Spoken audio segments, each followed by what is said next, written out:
శ్రీమాత్రే నమః. మీ తేరాల సుబ్రహ్మణ్య శాస్త్రి శ్రీ రాజశ్యామల సహిత దశమహావిద్యా స్వర్ణ దేవాలయ నిర్మాణ మహాసంకల్ప సన్నిధానం నుండి ప్రత్యంగిర అమ్మవారికి సంబంధించి అధర్వణ భద్రకాళి నారాయణ ప్రత్యంగిర అమ్మవారికి ఉప్పును కుంభంగా పోస్తే అప్పుల బాధ తీరి మానవుడి జీవితంలో అత్యద్భుతమైనటువంటి ఒక అదృష్టం అనేటువంటిది సంప్రాప్తింపబడుతుందనేటువంటి ఒక అంశాన్ని తెలియచేయడం జరిగింది. అమ్మవారికి ఎప్పుడు ఉప్పును కుంభంగా సమర్పణ చేయాలి అంటే అమావాస్య రోజు చాలా విశేషం అమ్మవారికి.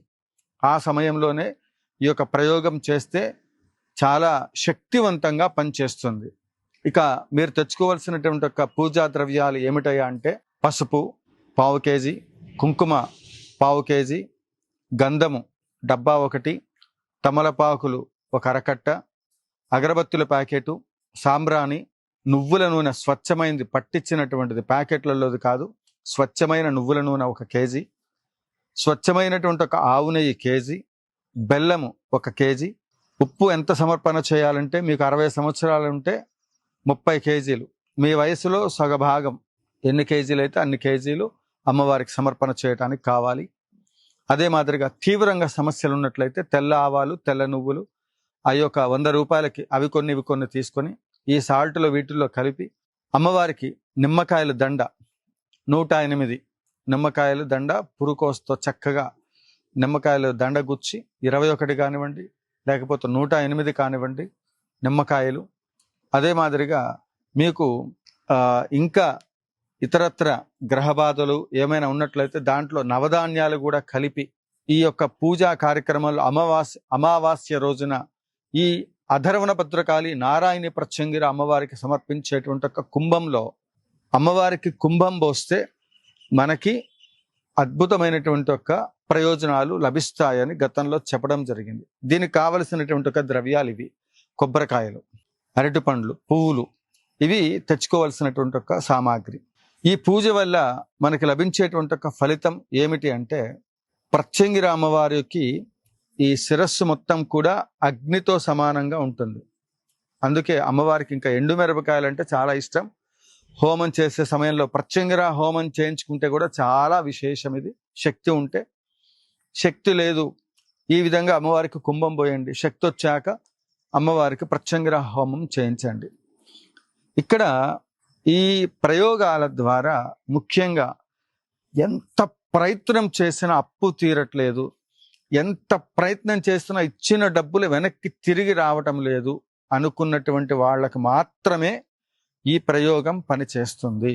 ఇది అమావాస్య రోజున చెయ్యాలి. ఉదయం 9 గంటల దగ్గర నుండి మొదలుకొని ఖచ్చితంగా 12 గంటల లోపు ఈ ప్రాసెస్ అంతా అవ్వాలి. ఈ విధంగా మనం ప్రత్యంగిర అమ్మవారికి ఈ క్షేత్రంలో సత్తుపల్లి శ్రీ లక్ష్మీ గణపతి ఆలయం పెద్ద వంతెన దగ్గర అమ్మవారి సన్నిధానంలో యాగశాలలో చేస్తే ఈ అమ్మవారు ఎలాంటి సమస్యలైనప్పటికీ కూడా పరిష్కారం చేస్తుంది. ముఖ్యంగా రావలసినటువంటి ఒక డబ్బు వస్తుంది, ఇవ్వవలసిన చోట ఇవ్వడానికి కావలసిన ఆదాయ వనరులు పెరుగుతాయి. ఎందువల్ల ప్రత్యంగిర అమ్మవారికి శక్తి ఇక్కడ లభించింది అంటే నా జీవితంలో ఇక్కడ నేను ఎవరిని ఉద్దేశించో ఎవరి కోసమో కాదు, ఇది ఆలయం నిర్మాణం చేయాలనే సంకల్పంతో లక్ష్మీ గణపతి స్వామివారు ఇక్కడ దివిసీమ తుఫానులో వరద తాకిటిలో స్వామివారు స్వయంభూగా లక్ష్మీ గణపతి స్వామివారు ఇక్కడ వేంచేసి ఉన్నారు. ఈ ఆలయము నాకు పూర్వజన్మ సుకృత ఫలితం వల్ల ఈ క్షేత్రాన్ని అభివృద్ధి చేసేటువంటి ఒక కార్యక్రమం కంచి కామకోటి పీఠాధీశ్వరుల యొక్క జగద్గురువుల యొక్క అస్మద్ గురువరణ్యుల యొక్క కృపా కటాక్ష వీక్షణముల ద్వారా ఇక్కడ స్వామివారికి అనేక యాగాలు చేస్తూ పోతూ ఉన్నాం.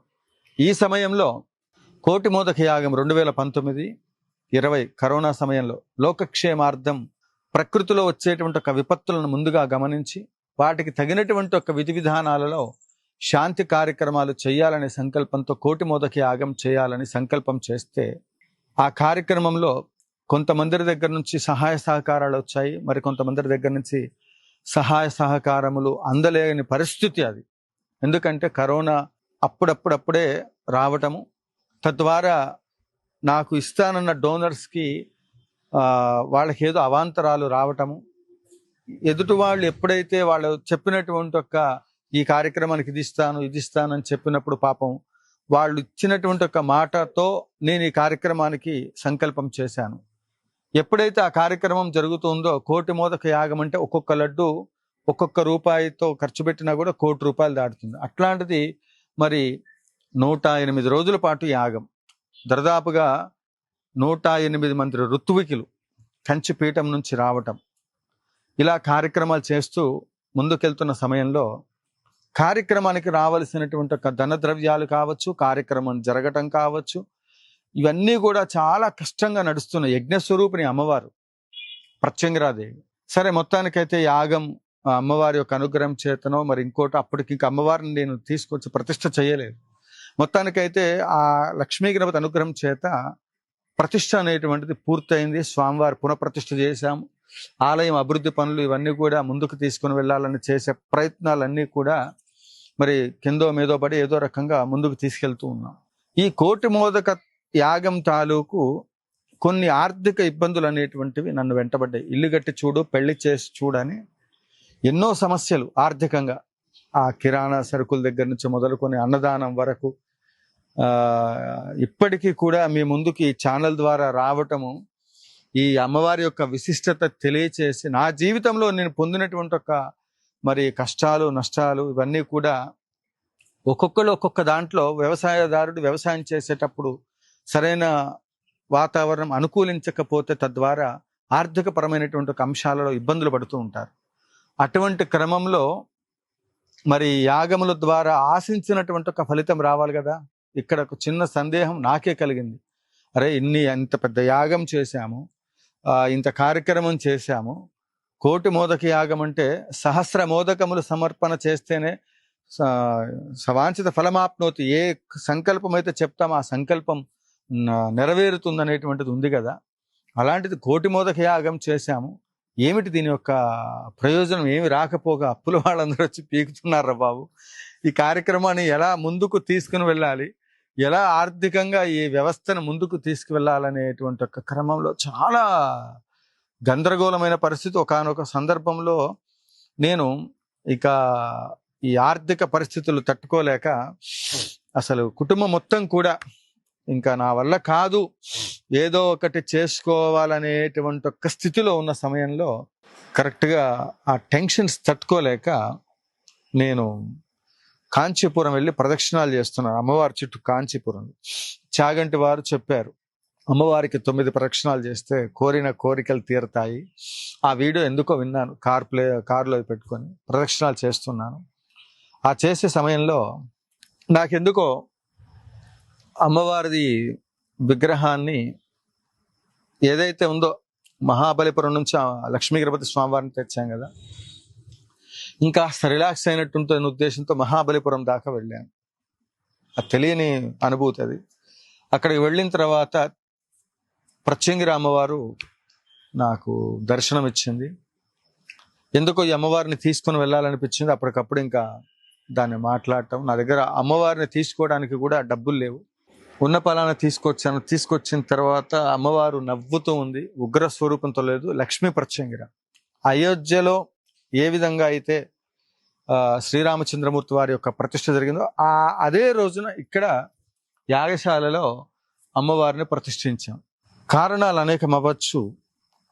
మొత్తం మీద దినదిన అభివృద్ధి చెందుతూ డే బై డే ప్రాబ్లమ్స్ అన్నీ క్లియర్ అవుతూ స్వర్ణ ఆలయం నిర్మాణం కోసం ఎన్ని యాగాలైతే చేశామో ఆ యాగాలకు సంబంధించిన ఫలితం ఒక్కొక్కటి రావటం మొదలుపెట్టింది. అందుకే అంత శక్తివంతమైనటువంటి ఆ ప్రత్యంగిర అమ్మవారు, ఈ అమ్మవారు రాజశ్యామల వచ్చిన తర్వాత యాగశాల మొత్తం నిర్మాణం చేసేటప్పుడు గురువు గారు సెంటర్ పాయింట్ చేసి యాగశాలలో మధ్యలో పెడితే పోతుంది రాజశ్యామల అమ్మవారిని, ఆ విగ్రహాన్ని అటు మారుద్దామంటే కూడా నేను మార్చలేదు. ఎందుకంటే మనం ఇప్పుడు బాగా గమనించినట్లయితే అమ్మవారు పూర్తిగా మీరు వచ్చినప్పుడు చూడవచ్చు, ఎక్కడైతే కోటి మోదక యాగం చేశామో ఆ హోమగుండం పైన పీఠం కట్టి దానిపైనే అమ్మవారిని ప్రతిష్ఠించడం జరిగింది. చిదగ్నికుండ సంభూత దేవ కార్య అమ్మవారు దైవ కార్యక్రమాల కోసం ఉద్భవించినట్లుగా అమ్మవారు యజ్ఞస్వరూపిణి కాబట్టి ఆ యాగం చేసిన పవిత్ర స్థలంలో అమ్మవారు అక్కడ కొలువు తీరింది. కాబట్టి దాన్ని కదిలించకూడదని ఇటువైపున రాజశ్యామల అమ్మవారిని మనం ప్రతిష్ఠించడం జరిగింది. ఇదంతా చెప్తున్నది ఎందుకంటే ఆర్థిక పరమైనటువంటి ఒక అంశాలలో ఎన్నో ఒడిదుడుకులు, ఇంకా చాలా ఉంది, లెంత్ సరిపోదు. అలాంటి ప్రాబ్లమ్స్ అన్నిటినీ దాటుకొని ఈరోజు స్వర్ణాలయం నిర్మాణం చేయటానికి సంకల్పం చేసిన ప్రతి కార్యక్రమాలలో ఈ నాతో పాటు జర్నీ చేసిన ప్రతి ఒక్కళ్ళకి కూడా అమ్మవారి యొక్క అనుగ్రహం చేత ఆ ప్రత్యంగిరి అమ్మవారికి పూజ చేసిన తర్వాతనే ఏ దేవతకైనా ఇక్కడ నేను పూజ చేస్తాను. క్షేత్రపాలకురాలు అమ్మవారి ఇక్కడ. కాబట్టి మరిన్ని విషయాలు రోజు చెప్పుకుందాం. మీ జీవితాల్లో కూడా, మీ జీవితంలో విజయం అనేటువంటిది సంప్రాప్తింపబడాలి అంటే తట్టుకోలేనటువంటి ఒక ఆర్థిక సమస్యలు ఎన్నున్నా, మీ జీవితాల్లో మంచి ఉన్నత స్థితి రావాలి అన్నా చూడండి, ప్రత్యంగిరి అమ్మవారి యొక్క సాధన వల్ల ఇవాళ ప్రపంచ స్థాయిలో ఎక్కడా లేని విధంగా మరి ఆ రోజు యాగాలకి ఏ సంకల్పమైతే చెప్పి యాగాలు చేస్తే ఆ యాగ నిర్వహణకే ఆర్థికపరమైన ప్రయోజనాలు అందలేదే. మరి అలాంటిది ఈరోజు స్వర్ణాలయం దాకా రాగలుగుతున్నామంటే అందుకే భగవంతుడిని నమ్ముకున్నటువంటి వారికి చాగంటి కోటేశ్వరరావు గారు చెప్తా ఉంటారు, డబ్బున్నవాడు డిపాజిట్ చేసిన డబ్బుల్ని తీసుకుంటారు. ఆ డబ్బు లేనివాడు ఏం చేస్తాడయ్యా అంటే భగవంతుడిని శరణాగతి పొందితే ఆ అనుగ్రహం చేత ఐశ్వర్యం వచ్చి ఆ బ్యాంకులో ఆదాయ వనరులు పెరుగుతాయి, ఐశ్వర్యం వస్తుంది అంటారు.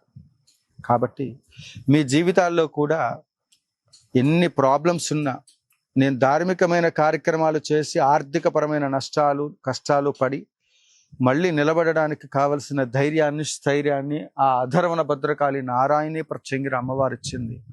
ఇంకొక విషయం ఏంటంటే మన పైన జరిగే ప్రయోగాలు ఏవైతే ఉంటాయో వాటన్నిటి ద్వారా నాకు ఎన్నో నిదర్శనాలు, ఒక మంత్రశాస్త్రంలో అనేక రకాలుగా నాకు కలిగినటువంటి ఒక అనుభవాలు ఏంటంటే, ప్రయోగాలు ఉంటాయా అంటే ఖచ్చితంగా ఇతరులకు బాగు చేసే సమయంలో కూడా నేను పడినటువంటి ఒక ప్రాబ్లమ్స్ కూడా నాకు బాగా అనుభవాలు, వాటన్నిటి ఇక్కడ ఉన్నటువంటి వాళ్ళకు కూడా తెలుసు. ఎప్పుడైనా ఒకటి గుర్తుపెట్టుకోండి, ఒక దివ్య క్షేత్రం, మనం ఈ క్షేత్రంలోకి రావాలి అంటే అంత అడ్డుగోలుగా వచ్చేటువంటి పరిస్థితి కాదు.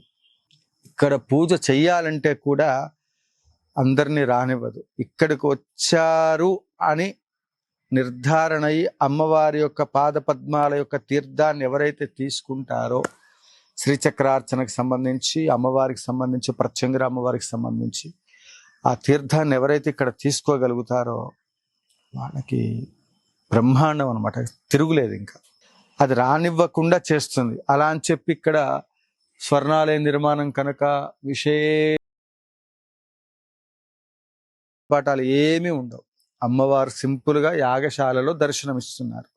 నా కష్టం తీరడానికి అమ్మవారిని నేను ప్రతిష్ఠించాను. అట్లనే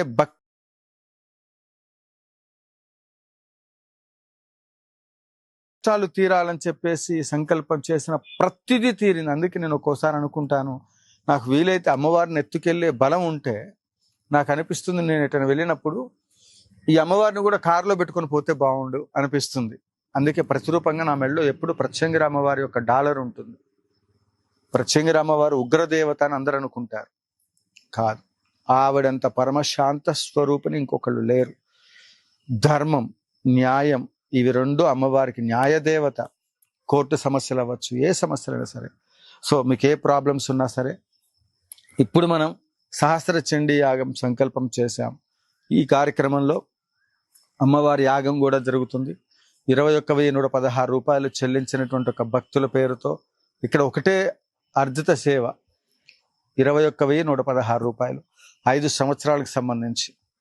ఇష్టం ఉన్నటువంటి వాడు, ఆసక్తి ఉన్నటువంటి వాళ్ళు, మీ ప్రాబ్లమ్స్ తీరాలనుకున్నటువంటి వాళ్ళు ఒక్కసారి హోమాన్ని చేయించుకోండి. మీ లైఫ్ టర్న్ అవుతుంది అద్భుతంగా. నా జీవితంలో నేను ఈరోజు స్వర్ణాలయం నిర్మాణం చేయడానికి పూనుకున్నానంటే అమ్మవారు ఎన్ని మహిమలు చూపించి ఉంటుంది. కాబట్టి మీ జీవితాల్లో కూడా అద్భుతాలు జరగాలంటే ఒక్కసారి క్షేత్రానికి రండి. ఇక్కడ అమావాస్య, పౌర్ణమి రోజు మాత్రమే ప్రవేశం ఉంటుంది. మిగిలిన రోజుల్లో ప్రవేశం ఉండదు. ప్రత్యేక పూజలు నడుస్తూ ఉన్నాయి. ఇది గమనించండి. జయ జయ శంకర, హర హర శంకర, కాంచీ శంకర, కామకోటి శంకర.